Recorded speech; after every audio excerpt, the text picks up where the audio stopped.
하나님의 말씀 여호수아서 6장 11절부터 16절 말씀 오늘은 전해드리겠습니다. 하나님의 말씀 여호수아서 6장 11절부터 16절 말씀까지입니다. 제가 봉독을 올려드리겠습니다. 하나님의 말씀 구약성경 여호수아서 6장 11절부터 16절 말씀까지입니다. 여호와의 괴가 그 성을 한번 돌게 하고 그들이 진영으로 들어와서 진영에서 자니라.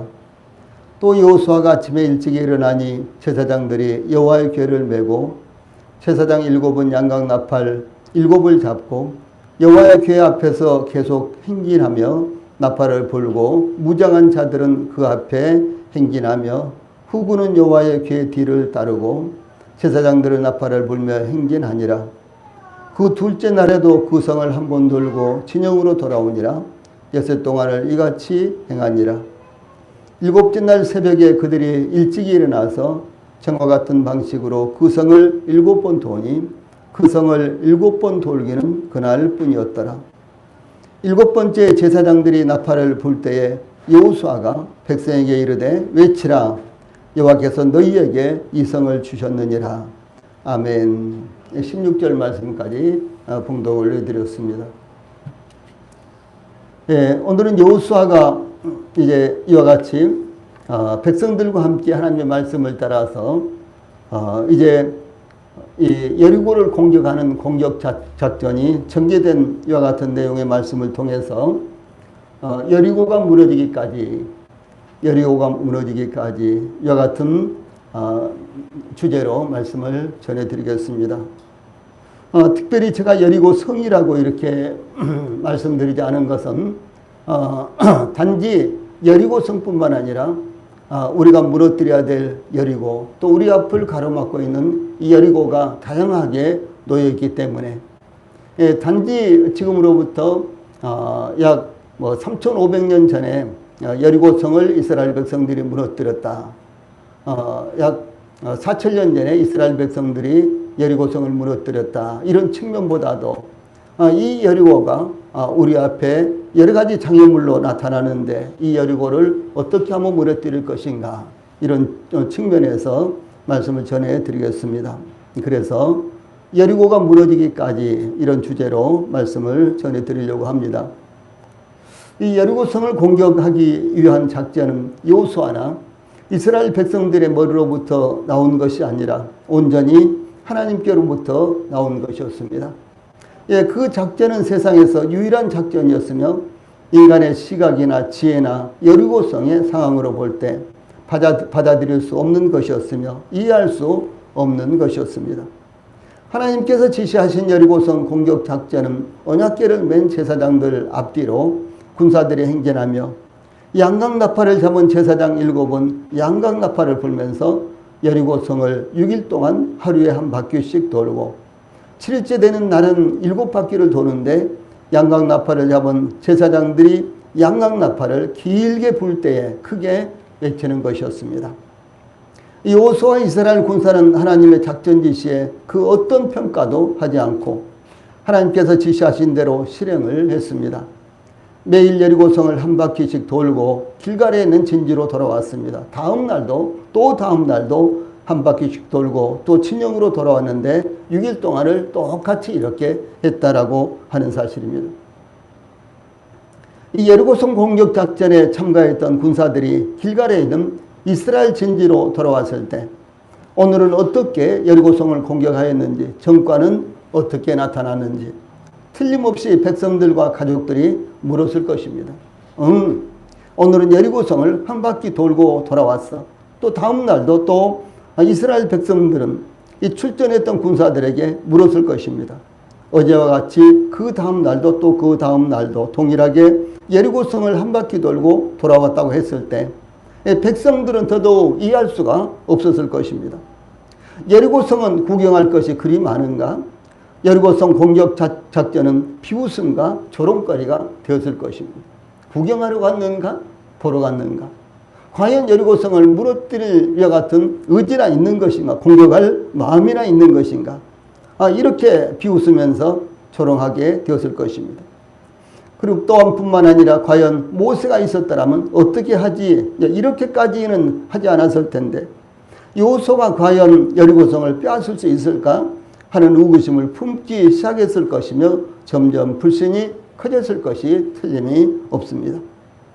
하나님께서 지시하신 여리고성 공격 작전은 여호수아나 언약궤를 맨 제사장들이나 군사들에게나 또한 초조하게 기다리는 길갈의 진지의 가족들과 이스라엘 백성들도 납득할 수 없는 작전이었던 것입니다.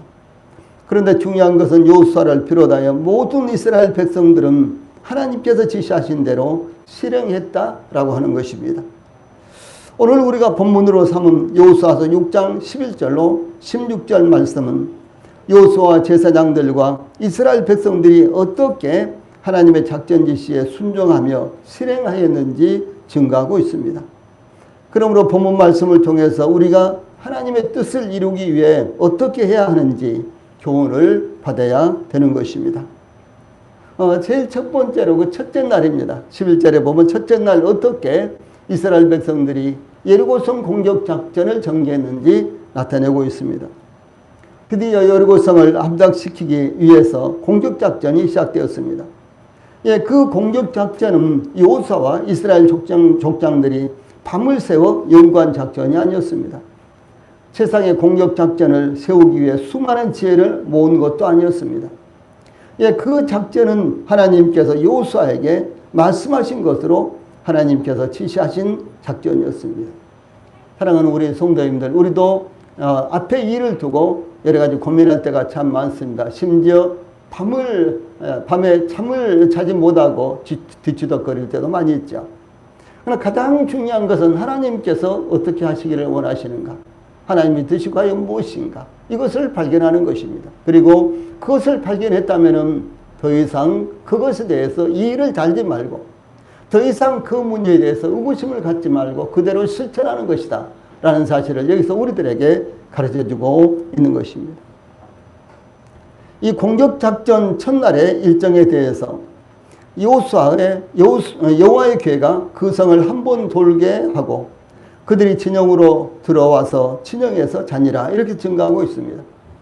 여호와의 궤가 여리고성을 한 바퀴 돌았습니다. 여리고성을 공격하러 나갔는데 그런데 단지 여리고성을 한 바퀴 돌고 돌아와 버렸어요. 이 소식을 들은 이제 진영에 있는 이스라엘 백성들 또 심지어 이 공격작전에 참여했던 군사들, 제사장들 이런 사람들의 마음 가운데 어떤 생각이 들었겠느냐는 것이죠. 틀림없이 많은 의구심을 가졌을 것입니다. 이것이 무슨 공격작전이란 것이 뭐 이래가지고 무슨 이것이 여리고성 공격작전이야? 공격을 할 수가 있겠어? 뭐 등등 이런 생각을 했을 것입니다. 그런데 여호와의 궤가 여리고성을 한 바퀴 돌고 돌아왔습니다. 언약궤가 그 스스로 여리고성을 돌았던 것이 아니라 제사장들이 언약궤를 메고 여리고성을 돌았습니다. 그 후 이스라엘은 진영으로 돌아와 진영에서 그 밤에 잠을 잤습니다. 이미 우리가 상고했던 대로 여호와의 궤는 하나님의 임재하심을 의미합니다. 여호와의 궤가 이스라엘 가운데 있을 때 하나님께서 그들 가운데 있는 것을 의미하며 여호와의 궤가 이스라엘 앞에 나갈 때 하나님께서 이스라엘 백성들을 앞장서서 먼저 나가는 것을 의미합니다. 그러므로 언약궤를 맨 제사장들과 군사들이 여리고성을 함께 돌았지만 여호와의 궤가 돌았다라고 이렇게 표현하고 있는 것입니다. 이것은 무엇을 의미하는 것은 우리 성도들이 하나님의 말씀을 따라서 행할 때 그것은 우리가 행하는 것이 아니라 하나님의 말씀이 그대로 행하는 것이다라고 하는 사실입니다. 말씀하신 분은 하나님이십니다. 그러므로 우리가 행하는 것이 아니라 하나님께서 행하신 것을 의미한다는 것이죠. 하나님께서 행하신다면 절대로 실패가 없습니다. 하나님께서 행하신다면 절대로 잘못된 것이 있을 수가 없습니다. 그러므로 하나님의 말씀을 앞세우고 하나님의 말씀이 이끄는 대로 우리가 따라간다면 그것이 바로 하나님께서 행하시는 것이다 라고 이렇게 말할 수가 있는 것입니다. 여기 본문에서는 여호와의 언약궤가 여리고성을 한 바퀴 돌고 돌아왔다. 이렇게 되어 있어요. 예. 언약궤를 맨 제사장들이 사실은 제사장들이 언약궤를 메고 한 바퀴 돌아왔잖아요. 그런데 이 본문에는 여호와의 언약궤가 여호와의 궤가 한 바퀴 돌고 돌아왔다. 이렇게 표현했다는 것이죠. 이것은 예, 하나님의 말씀을 따라서 우리가 살 때요. 예, 하나님께서 저희들을 믿음 가운데 살게 하신 것이다라고 하는 사실을 말씀하는 것입니다. 예, 이와 같이 이스라엘 백성들이 하나님의 작전 지시에 따라 언약궤를 메고 여리고성을 한 바퀴 도는 것은 대단히 중요한 것이었습니다. 여호수아와 이스라엘이 더 많은 군사를 대열에 합류시킨다고 여리고성이 무너지는 것이 아니었습니다. 예, 이스라엘 백성들, 여호수아와 이스라엘 백성들이 지금보다도 10배나 더 많은 백성들을 동원해서 함께 여리고성을 돈다 그래서 여리고성이 무너질까요? 그것이 아니었다는 사실이죠. 예. 여호수아와 이스라엘 백성들이 언약궤를 메고 여리고성을 한 바퀴 돌고 돌아온 것은 언약궤가 직접 칼을 들고 싸운다거나 언약궤에서 어떤 신통한 능력이 나오기 때문이 아니었습니다. 그것은 오직 하나님께서 지시하신 작전이었습니다. 그러므로 철병거를 동원하여 여리고성을 한 바퀴 돈다거나 기마병들만 여리고성을 돈다거나 총사령관인 여호수아가 말을 타고 여리고성을 한 바퀴 도는 것으로 대체할 수가 없는 것이다라고 하는 사실입니다. 더 많은 군사를 동원하여 여리고성을 도는 것으로도 대체가 가능한 것이 아니었습니다. 오직 하나님의 방법으로 여리고성을 돌아야 여리고성이 무너질 수가 있었다라고 하는 사실입니다. 무엇을 말씀하는 것은 하나님의 말씀을 대체할 것은 아무것도 없다라고 하는 사실입니다. 예, 하나님의 말씀을 대신할 것은 아무것도 없다. 그러므로 하나님의 말씀을 따라서 하나님의 뜻을 따라서 우리가 믿음으로 살아야 되고 하나님의 말씀이 인도하신 대로 우리가 따라가는 것이 최상의 방법이다라는 사실을 여기서 우리들에게 가르쳐주고 있는 것입니다. 여리고성을 함락시킨 후 그 다음으로 이스라엘이 공격해야 될 성이 아이성이었습니다. 7장에 가면 이제 아이성을 공격하는 이와 같은 내용이 나옵니다. 이 여호수아는 정탐꾼들을 아이성에 보내 아이성을 정탐하게 하였는데 아이성을 정탐하고 돌아온 정탐꾼들은 여호수아서 7장 3절에서 백성을 다 올라가게 하지 말고 2-3천 명만 올라가서 아이를 치게 하소서, 아이성을 치게 하소서. 그들은 소수이니 모든 백성을 그리로 보내어 수고롭게 하지 마소서. 이렇게 제의를 했습니다. 여호수아는 군사들 중에서 3천 명쯤 선발하여 아이성을 공격했는데 이스라엘이 패배해서 36명이나 죽임을 당하였고 이스라엘 백성들은 간신히 도망쳤는데 백성들의 마음이 녹아 물같이 되었다라고 이렇게 표현하고 있습니다. 아이성은 여리고성보다도 더 작았습니다. 더 허술했습니다. 그러므로 모든 군사들이 다 올라갈 필요가 없다고 이렇게 정탐꾼들은 느낀 것입니다. 그런데 이와 같이 이스라엘 백성들의 판단과 지혜대로 아이성을 공격했을 때 오히려 이스라엘 백성들은 큰 피해를 보고 또 성을 공격하는데요. 함락시키지도 못하고 패배하고 말았다라고 하는 사실입니다. 그러므로 여리고성을 공격하는 공격 작전은 이스라엘 백성들에게 누가 어떤 평가를 내릴지 그것은 아무런 문제가 아니었다라고 하는 사실입니다.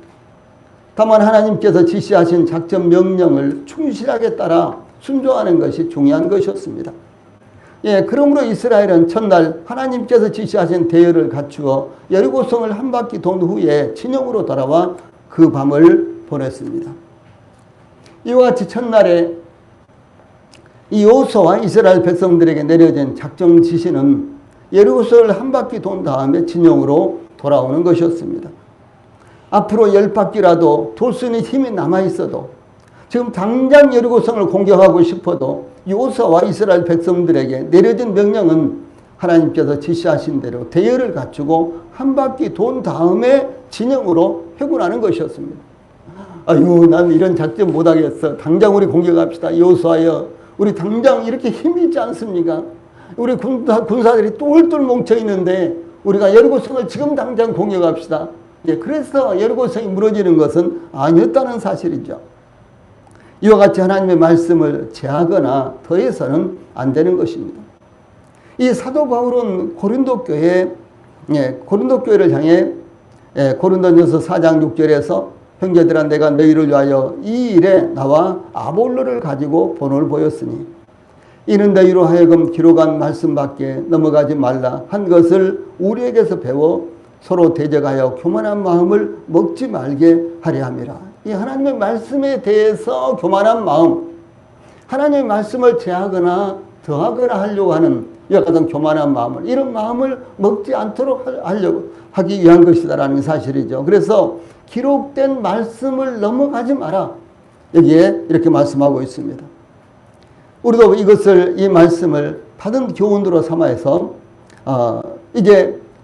이 받은 교훈으로 삼아야 할 것입니다. 하나님의 말씀이 곧 영적 전쟁의 작전이며 우리 삶의 작전이요 무기라는 사실을 우리 성도들이 잊지 않기를 바랍니다. 다음으로 12절로 14절에는 둘째 날부터 여섯째 날까지 어떤 작전을 이제 전개했는가, 이제 이런 내용이 담겨져 있습니다.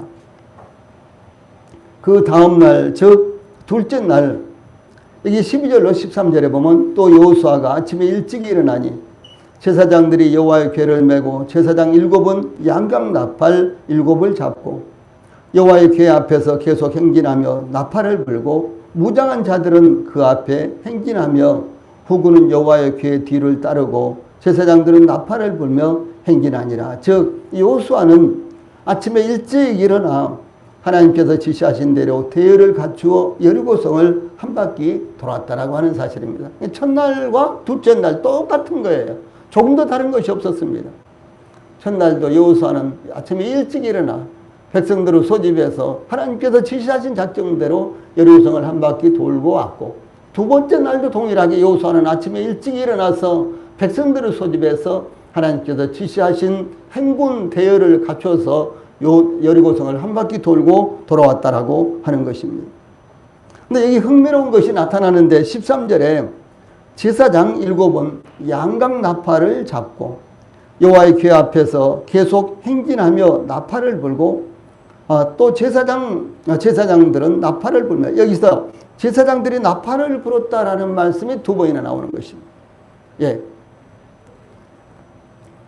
놀라운 모습입니다. 예, 이미 말씀을 드렸던 대로 7 제사장들이 불었던 나팔은 쇼파르라는 이와 같은 이름입니다. 이 나팔을 가리켜서요 쇼파르라 그래요. 그러니까 양각 나팔이죠. 이 양각 나팔을 가리켜서 쇼파르라고 이렇게 부릅니다. 이것은 수양의 뿔로 만든 이제 이렇게 굽은 나팔이죠. 뭐 이렇게 굽는다든가, 아니면 수양의 뿔이 어떤 경우는 이렇게도 만들어져 굽어요. 이제 그런 것을 이와 같은 나팔로 만든 것입니다. 이 쇼파르는 구약시대에 대단히 중요한 역할을 했는데, 첫째, 이스라엘 백성들이 시내 산에 모일 때 쇼파르를 불었습니다. 두 번째로 월삭과 신년과 새로운 해가 시작될 때, 그리고 50년째가 신년이잖아요. 모든 것들을 놓아주고 모든 것들을 석방하고 풀어주는 것, 이 신년을 맞이했을 때 쇼파르를 불었습니다. 또 이스라엘 백성들이 하나님을 찬양할 때 쇼파르를 불었습니다. 그리고 네 번째로 왕이 즉위할 때나 공포할 때 쇼파르를 불었고요. 그 다음에 다섯 번째로 전투에서 신호용으로 쇼파르를 불었습니다.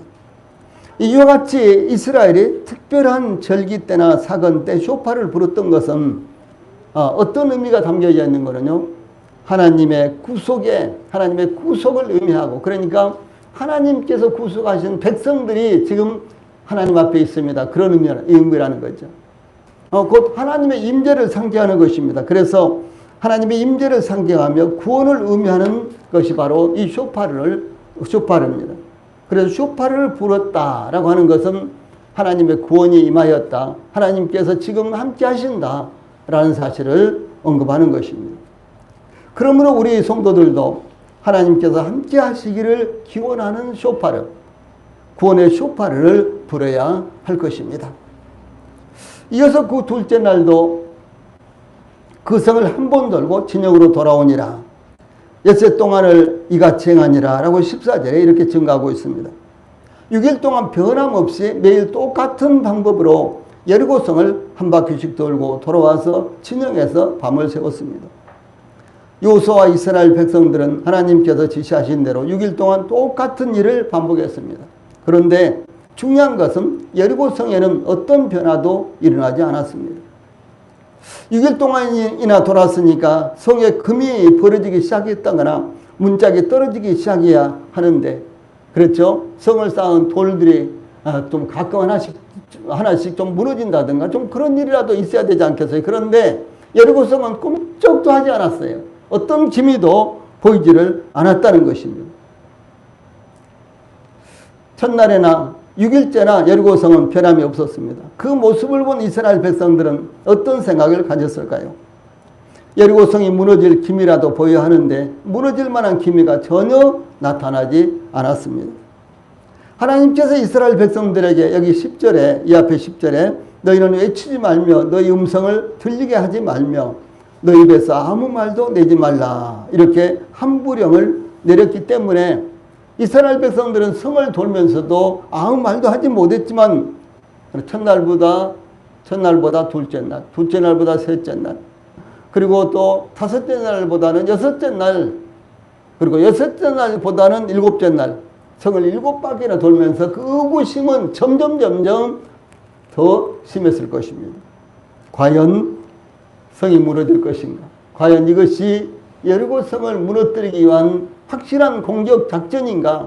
이 공격 작전이 옳은 것인가? 이런 것이었습니다. 그래서 이스라엘 백성들은 도대체 어쩌자는 것인가? 이제 내일 하루 남았는데 내일도 무너지지 않는다면 어떻게 할 것인가? 예, 이런저런 생각들이 수없이 밀려왔지만 그들에게는 한부령이 내려졌기 때문에 6일 동안 매일 여리고성을 한 바퀴씩 돌고 진영으로 돌아와서 밤을 새웠습니다. 아마 우리 성도들도 몇 년째 똑같은 기도 제목을 가지고 기도하는 성도들이 있을 것입니다. 저희들이 변함없이 새벽에 이제 6시부터 새벽 기도를 시작하고 있습니다. 또 코로나19로 말미암아 더더욱 우리 성도들이 새벽 기도에 참석하지 못하기도 하고 또 극소수가 참석하기도 하고 그렇습니다만은 이제 저희들은 변함없이 1년 12달 계속해서 새벽 기도를 하고 있습니다. 때때로 이 새벽 기도를 계속해서 하면서 80% 정도는 아마 70% 정도, 80% 정도는 똑같은 기도 제목을 매일같이 기도를 합니다. 기도를 하면서 정말 저희들 마음 가운데 하나님의 영광을 위해서 하나님께서 이 기도에 응답해 주시고 하나님께서 이루어 주십시오라고 간절히 기도하고 있습니다. 그런데 가끔요 의구심이 들 때가 있습니다. 하나님이 정말로 들으시는가? 또 때로는 하나님이 우리의 기도에 응답해 주실 것인가? 하나님께서 과연 우리의 생애 동안 이와 같은 기도가 응답되도록 역사해 주실 것인가? 이런 부분에 대해서 의구심이 가끔 날 때가 있습니다. 예, 그럴 때 때로는요 그냥 기다리기만 하지 기도했으니까 지금까지 기도했는데 이런 생각도 듭니다. 그러나 기도는 하나님과의 교제입니다. 기도는 하나님 앞에 저희들 속마음을 털어놓고요 하나님과 나누는 것입니다. 그리고 하나님께서 하나님의 시간에 가장 필요한 하나님의 시간에 하나님께서 응답해 주실 것을 우리는 확신하는 것입니다. 그러므로 기도를 쉬지 않아야 되는 것입니다. 예, 우리 성도들이 자녀들에게요 영적 교육을 시키는 것 쉬지 않아야 되는 것입니다. 또 우리 성도들 스스로의 영적 발전을 위해서 계속해서 성경 말씀을 공부하고 또 기도하고 전도하고 이와 같은 일을요 쉬면 안 되는 것입니다. 아마 또 우리 성도들이 전도하기 위해서 계속해서 똑같은 영혼들을 몇 번이고 몇 년이고 만나는 그런 경우도 있을 것입니다. 그런다고 할지라도 그 사람에게서 조금의 변화도 나타나지 않는다고 할지라도 우리 성도들이 하나님을 굳건하게 의지하고 의구심을 갖지 말고 이와 같은 일을 계속해서 해야만 되는 것입니다. 그러면 하나님께서 적절하게 아주 필요할 때 꼭 필요한 시간에요 하나님께서 역사를 하신다는 사실을 우리 성도들이 잊지 않기를 바랍니다. 아람 왕의 군대 장관 나만이 있었죠. 그는 왕 앞에서 크고 존귀한 자였으나 나병 환자였습니다. 문둥병자라는 거죠. 그런데 이스라엘에서 포로로 잡아온 소녀가 열왕기하 5장 3절에 보면 우리 주인이 사마리아에 계신 선지자 앞에 계셨으면 좋겠나이다. 그가 나병을 고치리이다. 이렇게 말을 하자요. 그 말을 들은 나만 장군은 은 10달란트와 금 6,000개와 의복 10벌을 가지고, 이것은 엄청난 선물이었습니다. 이건 엄청난 선물이었어요. 이런 선물을 준비해 가지고 나만 장군, 이 장군이요, 이스라엘의 선지자 엘리사를 찾아갔습니다. 그런데 선지자 엘리사의 집에 도착했을 때 이 엘리사가 그야말로 버선발로 뛰어나와서 나만 장군을 반갑게 맞아주면서 이제 영접하는 것이 아니라 나와보지도 않고 사환을 보내가지고요. 나와보지도 않고 사환을 보내가지고 가서 요단강에 가서 7번 목욕해라 그래라. 그럼 나을 것이다. 이렇게 이야기를 해주는 거예요. 네. 너는 가서 요단강에 몸을 7번 씻으라. 네 살이 회복되어 깨끗하라. 이렇게 전했습니다. 이 선지자가 나와보지도 않고 반갑게 해주지도 않고 환영하지도 않고, 아니 자기 종을 보내가지고 대신 이렇게 전하는 거예요. 이 사람이 누굽니까? 비록 나병 환자지만 그 당시에 대단히 부강하고 강력한 나라인 아람 왕의 군대 장관이었습니다. 이런 이제 대우를 받고 나만 장군은 아주 터무니없는 이런 말이에요. 아니 요단강에 가서 7번 씻으면 깨끗해진다고? 말도 안 되는 이야기지 않습니까? 어때 이런 치료 방법이 있어요? 이런 터무니없는 말을 듣고요, 아주 불같이 화를 내면서 열왕기하 5장 11절로 12절에 이렇게 말합니다. 자, 위의 말씀 우리 같이 한번 읽어볼까요? 시작. 내 생각에는 그가 내게로 나와 서서 그의 하나님 여호와의 이름을 부르고 그의 손을 그 부위 위에 흔들어 나병을 고칠까 하였도다. 다메섹강 아마나와 바르바는 이스라엘 모든 강물보다 낫지 아니하냐. 내가 거기서 몸을 씻으면 깨끗하게 되지 아니하랴. 이렇게 말했어요. 내가 이렇게 많은 선물을 가지고, 엄청난 선물을 가지고 이스라엘 선지자 엘리사를 찾아가니까 그가 나와서 이렇게 해주겠지, 이런 기대를 갖고 갔다는 거죠. 전혀 그 기대가요, 전혀 이제 받아들이지, 기대가 미치지 못했어요.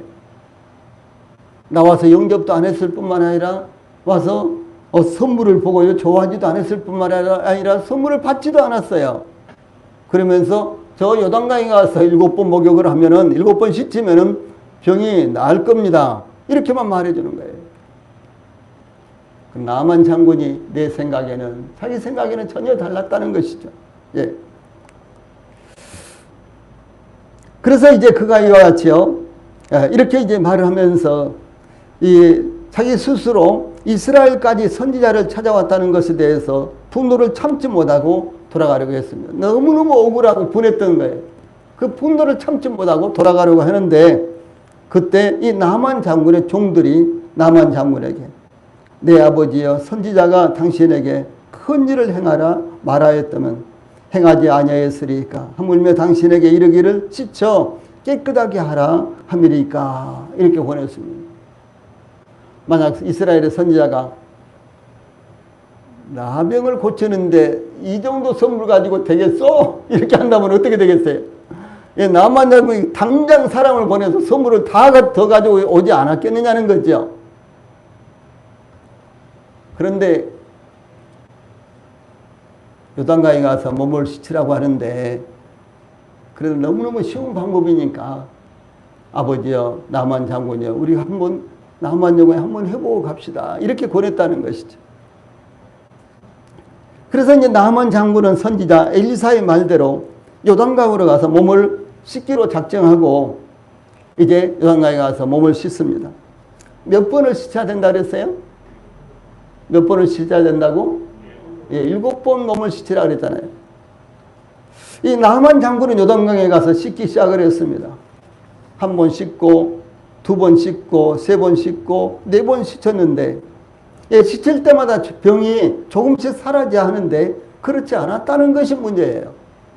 예. 시칠 때마다 예, 조금씩 병이 사라져서 6번을 씻었다면 한 80%는 없어진다든가 그래야 되지 않겠어요? 그런데 그것이 아니었다는 것이죠. 우리가 기도해도요. 아, 이렇게 1년 동안 기도했으니까 그래도 조금은 이루어졌어야 돼. 전혀 기미도 없는 거예요. 이루어질 기미도 없는 거예요. 하나님께서 역사하실 그런 모습도 보이지를 않습니다. 그런 경우가 흔히 있다는 것이죠.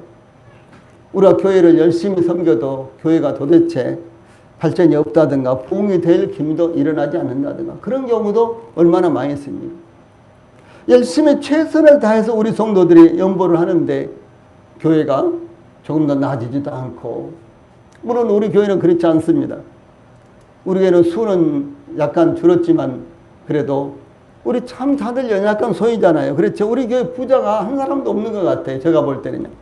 아니, 우리 성도들 집에는 금덩어리가 잔뜩 이렇게 쌓여 있는지는 잘 모르겠지만 제가 보는 측면에서 우리 교회 성도들은 다들 그만 가까이 이 간신히 한 달 벌어서 한 달 사시고 이런 정도밖에 안 되잖아요. 그런데도 불구하고 예, 주변에서 저희 교회를 도와주는 분들과 비롯해서 우리 성도들이 또 이제 매주같이 내는 연보가 차곡차곡 이렇게 매달마다 다 소진 안 되고 차곡차곡 이렇게 쌓이고 있는 이와 같은 모습을 볼 수가 있습니다. 참 감사해요. 우리 성도들에게도 감사하고 하나님에게도 참 감사합니다. 여기 이제 나만 장군이 6번을 씻었는데도 조금도 변화가 없었습니다. 그럴 때 7번까지 다 씻을 수 있었을까요? 말도 안 되는 짓을 했다면서 포기하고 말아야 될까요? 이 여호수아와 이스라엘 백성들은 그 둘째 날에도 그 성을 한 번 들고 진영으로 돌아왔고 또 엿새 동안 이같이 행하니라 14절에 이렇게 기록되고 있습니다. 즉 여호수아와 이스라엘 백성들은 하나님께서 지시하신 대로 6일 동안 변함없이 그대로 실행을 했습니다. 백성들 중에 우구심을 갖던 누군가 손가락질을 하고 욕을 하던 상관없었습니다. 다만 하나님께서 지시하신 대로 매일 여리고성을 한 바퀴씩 돌았는데 6일 동안 변함없이 똑같이 이렇게 돌고 왔다라고 하는 사실입니다. 주 예수님께서 항상 기도하고 낭망치 말아야 할 것을 비유로 가르치시면서 하나님을 두려워하지 않고 사람을 무시하는 한 재판관의 이야기를 하셨는데 그 도시의 한 과부가 그 재판관에게 그의 원수에 대한 그의 원한을 풀어줄 것을 간청하였다. 이런 비유를 말씀하셨습니다. 그러나 그 재판관은 과부의 요청을 들어주지 않고 과부의 요청을 들은 척도 않고 무시하다가 속으로 생각하기를 누가복음 18장 4절 5절에 내가 하나님을 두려워하지 않고 사람을 무시하나 이 과부가 나를 번거롭게 하니 내가 그 원한을 풀어주리라. 그렇지 않으면 늘 와서 나를 괴롭게 하리라. 이렇게 생각하게 됐다는 것입니다. 내가 계속해서 이 과부의 요청을 들어주지 않으면 이 과부가 매일 아침마다 새벽마다 와가지고 내가 잠도 못 자게 와서 떠들고 울고 불고 소리칠 텐데 아이고 귀찮아서 어떻게 사느냐. 그냥 이 과부의 소원을 들어주자. 이렇게 했다는 것이죠. 우리 성도님들도 하나님이 새벽에 주무시지 못하게 소리쳐서 기도하십시오. 우리 성도들도 이 하나님이 잠드실 때 새벽같이 깨우셔서 하나님 앞에 기도를 하십시오. 그래서 주 예수님께서 이 비유를 통해서 이렇게 말씀하신 거예요. 누가복음 16장 6절로 8절 말씀 아래 파란 박스에 있는 말씀 같이 읽어봅시다. 시작. 주께서 또 이르시되 불의한 재판장이 말하는 것을 들으라. 하물며 하나님께서 그 밤낮 부르짖는 택하신 자들의 원한을 풀어주지 아니하시겠느냐. 그들에게 오래 참으시겠느냐. 내가 너희에게 이르노니 속히 그 원한을 풀어주시리라. 이렇게 이 비유를 통해서 말씀하셨어요. 기도로서 하나님을 귀찮게 하십시오. 그것은 하나님께서 원하시는 것입니다. 기도로서 하나님을 주무시지 못하게 하십시오. 그것은 하나님께서 기뻐하시는 것입니다.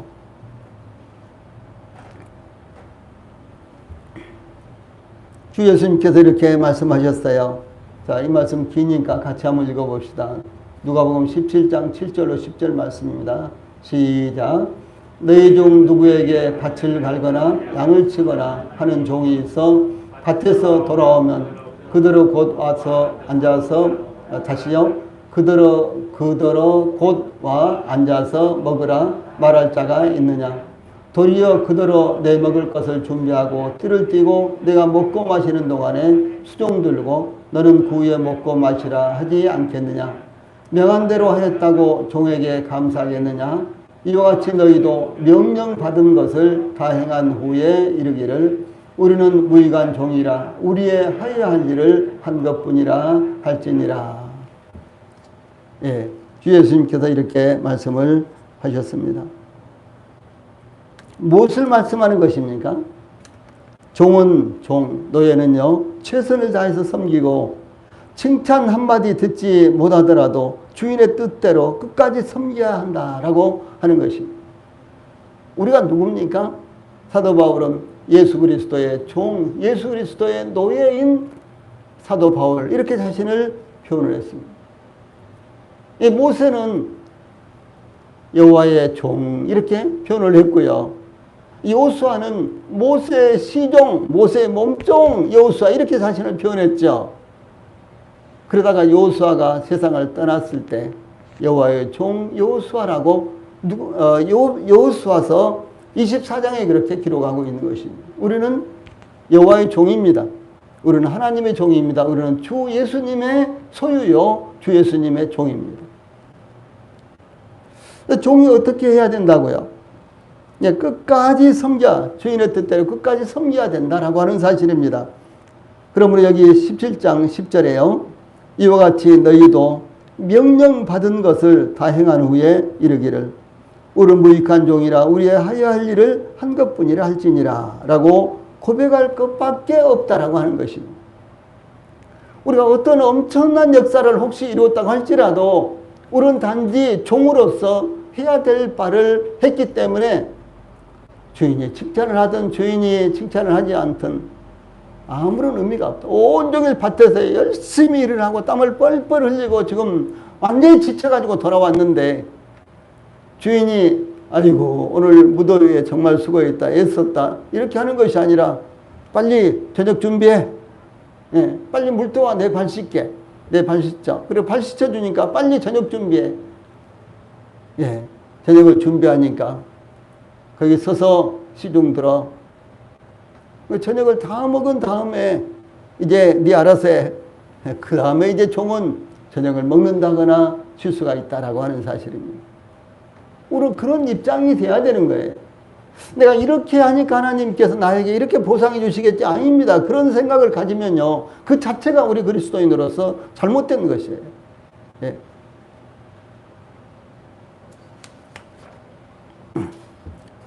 즉, 한 바퀴 돌라는 명령을 받았으면요. 한 바퀴를 돌고, 예, 두 바퀴를 돌라는 명령을 받았다면 두 바퀴를 돌아야 한다라고 하는 것입니다. 또한 하루만 돌도록 지시받았다면 하루만 돌고 일주일 동안 돌도록 지시받았다면 일주일 동안 돌며 한 달 내내 1년 내내 돌아라고 하면은 한 달 내내 1년 내내 돌아야 되는 것이에요. 하나님 이거 1년 내내 이것이 무슨 일입니까? 하나님 벌써 5일째고 이제 오늘은 6일째인데 이것이 도대체 무슨 일입니까? 아니에요. 하나님께서 하시면은요 하시라는 대로 우리는 6일 동안도, 한 달 동안도, 1년 동안도 그렇게 해야 된다라고 하는 사실입니다. 그렇게 도는 것에 대해서 그 어떤 보상의 약속을 받지 않았더라도 명령대로 순종해야 한다는 것을 의미합니다. 여호수아와 이스라엘 백성들이 하나님의 종으로서 하나님의 지시를 따라 실행하는 것 외에 다른 길이 없었다라고 하는 것입니다. 이와 같이 우리들에게도 다른 길이 없습니다. 오직 우리가 할 수 있는 것은 하나님께서 지시하신 대로 순종하고 실행하는 것입니다. 자, 그 다음에 이제 15절로 16절에서는 일곱째 날에 대한 작전이 나타나고 있습니다. 일곱째 날이 되었습니다. 이 성을 도는 것은 일곱째 날까지 정해졌습니다. 그러므로 여호수아와 이스라엘 백성들은 일곱째 날 새벽에 그들이 일찍 일어나서 종과 같은 방법으로 그 성을 7번 도니 그 성을 7번 돌기는 그날 뿐이더라. 이렇게 기록하고 있습니다. 7째 날도 전과 같이 여리고성을 돌았습니다. 그러나 7째 날에는 다른 날과 다르게 여리고성을 7바퀴 돌았습니다. 여리고성을 7바퀴 돌았던 것은 그날뿐이었습니다. 왜 7째 날에는 7바퀴를 돌아야 했을까요? 왜 그랬을까요? 아니 7바퀴를 돌아서 무너질 것이라면 첫날 7바퀴 돌고 말죠. 근데 6일 동안 한 바퀴씩 돌도록 하고 제7일째 7째 날 7바퀴를 돌도록 하나님께서 왜 이렇게 했느냐는 거죠. 이제 앞으로 가면요. 앞으로 거슬러 올라가면 4절에 하나님께서 7째 날에는 그 성을 7번 돌며 이렇게 명령하셨던 것입니다. 4절에 이렇게 되어 있어요. 7째 날에는 그 성을 7번 돌며. 예. 우리 한번 같이 해볼까요? 7째 날에는 그 성을 7번 돌며. 예, 그것이 하나님께서 이렇게 명령하셨어요. 하나님께서 명령하셨기 때문에 그렇게 하는 것입니다. 만약 하나님께서 7째 날에도 한 바퀴만 돌아라 이렇게 말씀하셨다면 한 바퀴만 돌아야 하는 것이겠죠. 예. 그러나 7째 날에는 7바퀴를 돌도록 명령하셨습니다. 몇 바퀴를 돌아야 하는지, 며칠 동안 돌아야 하는지, 그것은 여호수아와 이스라엘 백성들이 정할 수 있는 것이 아니었습니다. 피곤하고 짜증스러워서 한 바퀴만 돈다든가, 기분 좋아서 7바퀴를 돌고요. 오늘은 한 바퀴 더 돕시다 해서 한 10바퀴나 돌고요. 이렇게 하는 것이 아니라는 것이죠. 예. 다만 하나님께서 명령하신 대로 할 뿐이었습니다. 그러므로 하나님의 명령을 따라 7째 날에는 7바퀴를 돌았다라고 하는 것입니다. 하나님께서 에덴 동산의 아담과 하와에게 동산 각종 나무의 열매는 내가 입으로 먹되 마음대로 먹되 선악을 알게 하는 나무의 열매는 먹지 말라. 내가 먹는 날에는 반드시 죽으리라라고 이렇게 말씀하셨습니다. 하나님께서 이렇게 정하신 거예요. 예.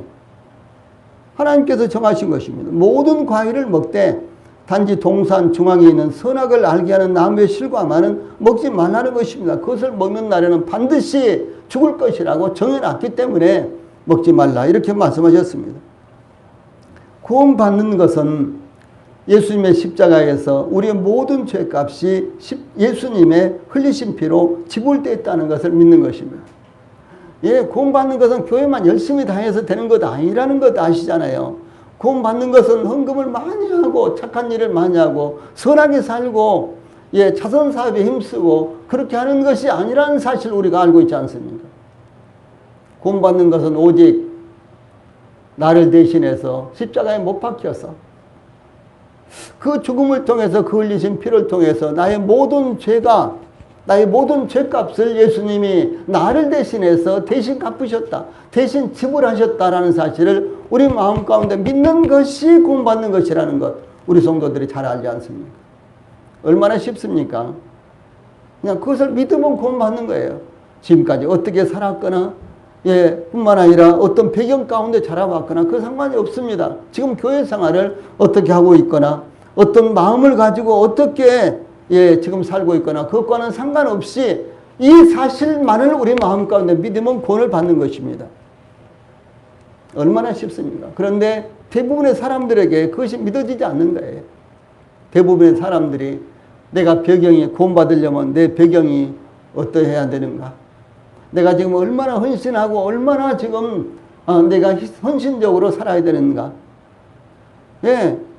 내가 얼마나 충성해야 되는가? 이것이 더 중요하게 여겨진다는 거죠. 일반 기독교인들에게는요. 그건 구원받는 거 아니에요. 그건 구원의 길이 아닙니다. 구원의 길은 거기 있는 것이 아니라는 사실 우리가 알고 있지 않습니까? 그래서 다른 방법으로는 죄사함을 받을 수가 없습니다. 헌신해도 봉사해도 착하게 살아도 열심히 교회 생활을 하더라도 불가능한 것입니다. 그 이유가 무엇일까요? 그 이유가 뭐예요? 주 예수님께서 요한복음 3장 36절에 아들을 믿는 자에게는 영생이 있고 이렇게 말씀하셨기 때문이며 이렇게 정하셨기 때문입니다. 예. 하나님께서 이렇게 정해 놓으셨기 때문에 아들을 믿는 자는 영생이 있고, 예. 여기 아무런 다른 부가적인 것이 없습니다.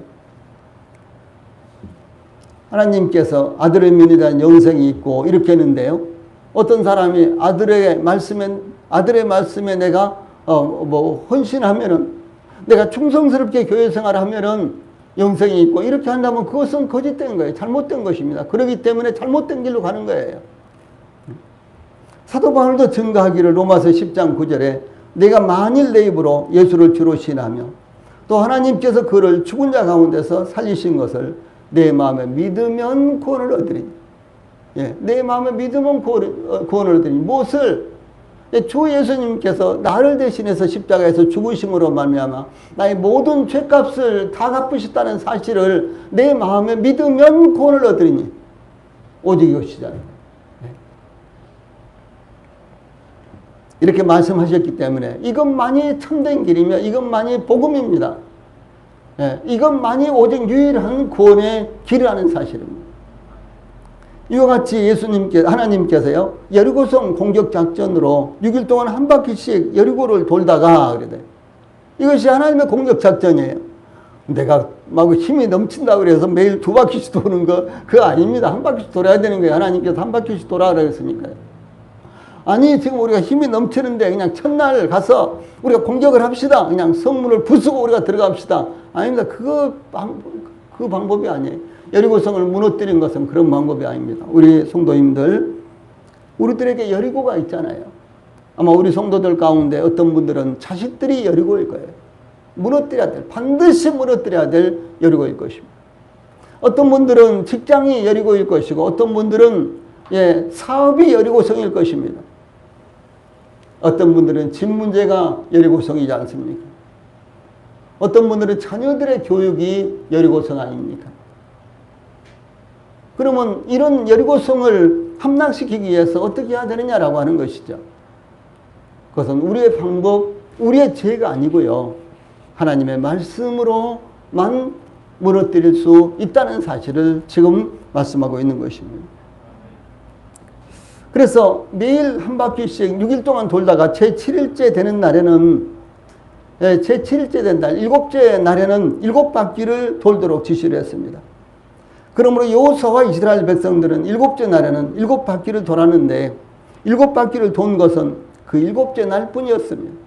매일같이 7바퀴씩 돌 수 있는 힘이 이스라엘 백성들에게 있었습니다. 그런 사기도 있었어요. 그런 패기도 있었습니다. 그러나 첫째 날부터 6일까지는 한 바퀴씩 돌고 제7일 날에는 7바퀴를 돌아라라고 하는 것입니다.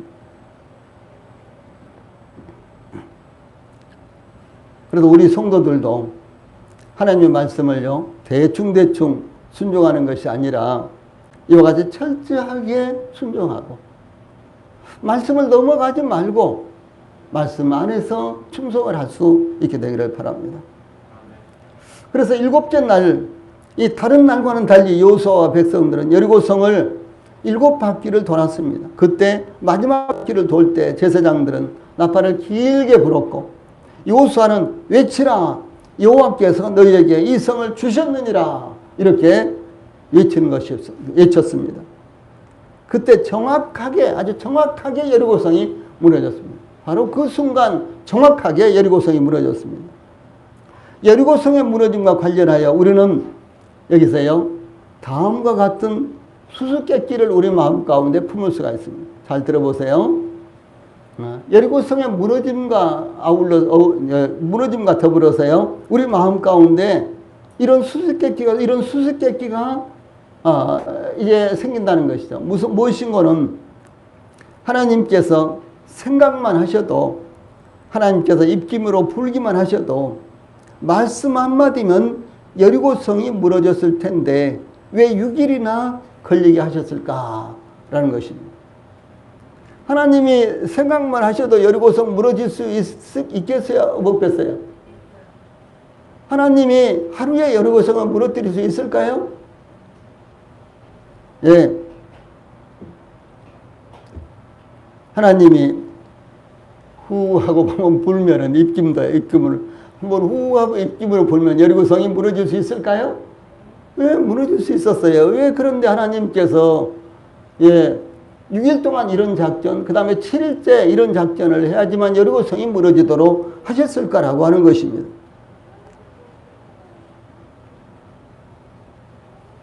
그리고 더더구나 7째 날은 7바퀴를 돌게 하셨고 양강나팔 소리가 길게 울릴 때 소리치자 여리고 성이 무너졌을까라고 하는 것입니다.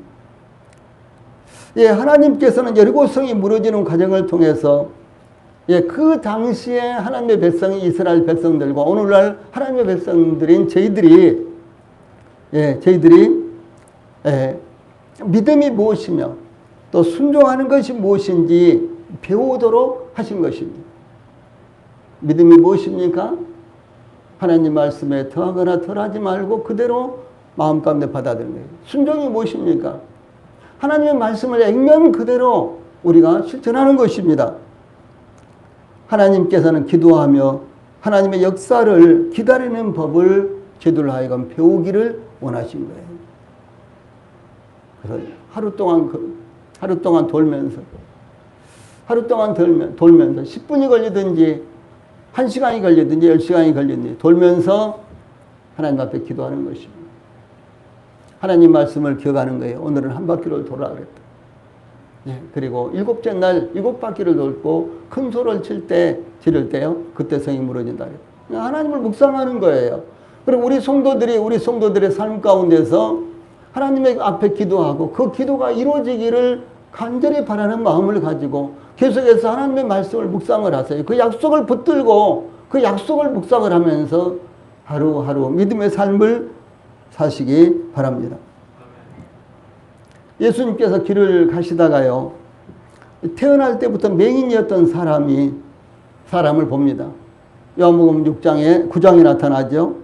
그때 예수님께서 이렇게 하셨어요. 그 사람을 보시고 땅에 침을 뱉어 진흙을 이겨 그의 눈에 바르시고 이르시되 실로암 못에 가서 씻으라 이렇게 말씀하셨습니다. 아주 특별한 상황이 있어요. 특별한 상황이요. 예수님께서 어떤 경우는요, 이 맹인들을 보고 이제 한번 이렇게 만져주셨는데 그냥 떴어요. 그냥 밝은 눈이 됐습니다. 그런데 이게 특별하게 예수님께서 이렇게 역사하시는 경우가 있다는 거죠. 그래서 실로암 못에 가서 씻으라. 예수님께서 침을 뱉어가지고 진흙을 이겨서요. 그 진흙으로 눈에다가 발라주면서 여러분 만약에 우리가 이렇게 한다고 병이 낫겠어요? 눈이 떠지겠습니까? 아니 안 됩니다. 그렇죠? 근데 예수님께서 이렇게 하셨어요. 그래 놓고요. 예수님께서 실로암 못에 가서 씻으라 그러니까 이 맹인이요. 아주 조금도 주저하지 않고 곧바로 실로암 못에 가서 씻었는데요. 밝은 눈이 되었다. 이렇게 증가하고 있습니다. 예수님께서 왜 말씀으로 하지 않고 또 이 안수를 하지 않고요. 만져주시지 않고 이렇게 복잡한 방법을 택하셨을까요? 그래서 똑같이요. 여리고성을 무너지게 하기 위해서 7째 날 6바퀴를 돌아서는 아무런 역사도 일어나지 않는다는 것입니다. 여리고성을 무너뜨리기 위해서 매일같이 한 바퀴씩 6일 동안 돌고 7째 날 7바퀴를 돌면서 마지막에 양강나팔 소리가 길게 울려 퍼질 때 그때 큰 소리를 지르는 것이었습니다. 7째 날 6바퀴를 돌았는데 이제 한 바퀴 남았잖아요. 최종적으로 이제 한 바퀴 남았어요. 그런데 7째 날 6바퀴를 돌았는데 성이 막 무너지려고 성이 흔들흔들 했을까요? 전혀 기미도 없었다는 것이죠. 막 성이 무너지려고 막 여기저기 우두두두두 막 소리가 이렇게 나고. 저 중국에서는 77층 빌딩인데요. 한 달 만에 77층 빌딩을 지었어요. 그래서 입주해가지고 많은 사람들이 거기서 1,500명인가 되는 사람들이 그 속에 들어가서 그 빌딩에 들어가서 업무를 보고 그랬는데요. 어느 날 빌딩이 흔들리는 거예요. 밖에서 보기도 흔들려요. 이렇게. 실제로 흔들리는 이렇게. 그러니 그 빌딩 제일 77층에 있는 사람들은 어떻게 했어요? 그러니까 모두 다 혼비백산이 돼가지고요. 그 빌딩에서 마구 서로 탈출하느라고 넘어지고 마구 굴러지고 그러면서도 빌딩에 있는 모든 사람들이 전부 다 탈출했습니다. 그리고 빌딩 근처에 있는 사람들도 전부 다 빌딩에서 멀리 떨어져 갔어요. 그 뒤로 중국에서는요, 300m 이상 되는 빌딩 건축 금지가 내려졌어요. 중국 전 지역에요. 예. 전 세계적으로 가장 높은 빌딩에 10개 빌딩 가운데요, 중국에 5개가 있습니다. 중국은 지금까지 이렇게 전 세계에서 최고 높은 빌딩을 지으려고 계속해서 이렇게 지어왔습니다. 그런데 초고층 빌딩 건축 중지를 내렸어요, 중국에서. 그런데 7째 날 6바퀴를 돌았을 때 어느 정도 기미가 있어야 되잖아요. 빌딩이, 여리고성이 무너질 이런 좀 어떤 그런 모습이 보여야 되잖아요. 여리고성이 막 좀 흔들린다든가 아니면 뭐 벽돌이 좀 떨어진다든가 이런 것이 있어야 되는데 전혀 그런 모습이 없었다는 것이죠.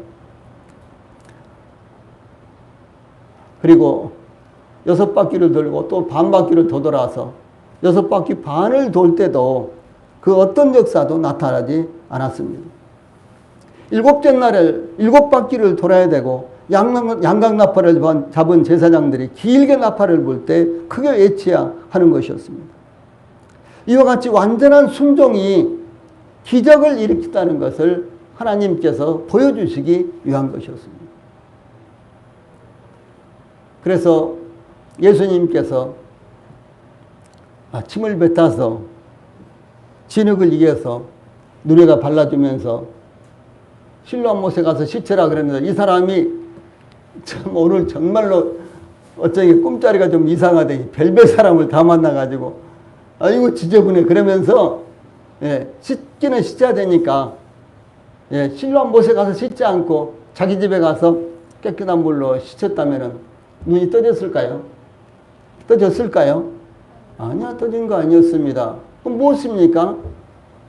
기적을 보기 위해서, 기적을 경험하기 위해서 예수님께서, 하나님께서는요, 철저한 순종을 요구하셨다는 사실이에요. 여러분, 저희들에게도, 우리 교회에도 기적이 필요합니다. 우리 성도들의 가정에도 때때로 기적이 필요합니다. 그냥 일상적인 생활, 일상적인 일들만 아니고요. 저희들이 도저히 저희들의 힘으로 이루어질 수 없는 일을 우리가 하나님 앞에서 그 일을 붙들고 기도하고 있지 않습니까? 그 기적이 있어야 되는 거예요. 그 기적을 보기 위해서는요, 하나님께서 그 기적을 저희들의 신앙 가운데, 저희들의 삶 가운데, 우리 교회 가운데 일으키시기 위해서는 무엇이? 철저한 순종이 필요하다라고 하는 사실을 오늘 저희들에게 가르치고 있는 것입니다. 찬송 부르시겠습니다.